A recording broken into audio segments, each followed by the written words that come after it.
Dokter Niko, kasihan dia teman aku. Kenapa dia? Belum lama ini teman aku tuh keguguran, Dok. Terus dia udah pengen banget hamil lagi, tapi takut. Aduh, kasihan banget. Tapi nggak usah khawatir deh. Yuk kita bahas.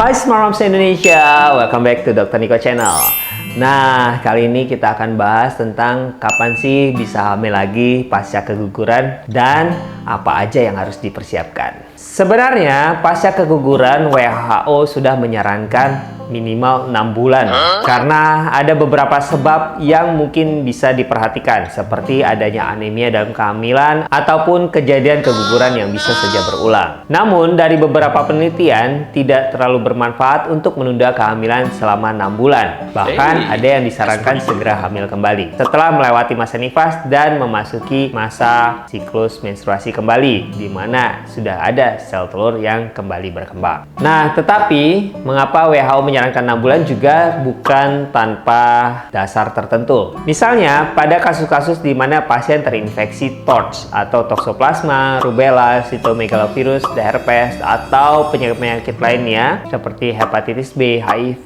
dan sifilis, itu membutuhkan waktu sekitar 90 hari untuk memberikan terapinya.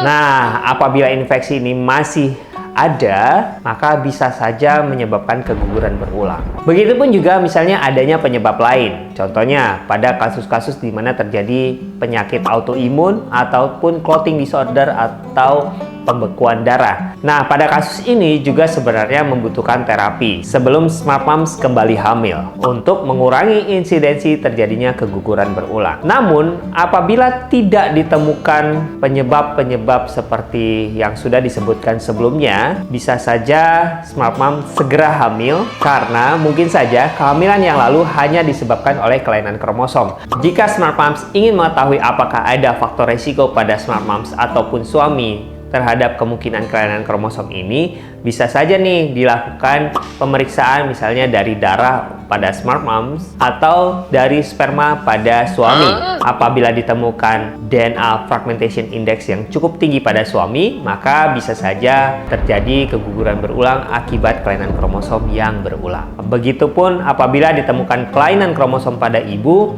juga bisa saja menurun pada janin Smart Moms. Smart Moms sebaiknya berkonsultasi dulu dengan dokter kandungan promil Smart Moms untuk menanyakan apakah bisa segera hamil atau tidak. Pada dasarnya, jika tidak ada kelainan apapun atau infeksi apapun, maka Smart Moms bisa segera hamil setelah memberikan waktu sekitar 2 siklus haid. Nah, untuk mempersiapkan kehamilan kembali, sebaiknya Smart Moms juga harus membekali diri Smart Moms dengan nutrisi seperti asam folat, vitamin B12, B6, B1, dan lain sebagainya agar kehamilan Smart Moms jadi lebih baik dan menghasilkan janin yang berkualitas. Jadi, jangan sepelekan makanan sehat bergizi seimbang dan pola hidup sehat ya. Karena itu sangat mendukung sekali kehamilan dan kualitas dari janin Smart Moms. Mau kan kalau anak-anaknya jadi cerdas dan sehat? Nah, yang terakhir, jangan lupa juga ya, selalu kontrol rutin sejak diketahui bahwa Smart Moms sedang hamil.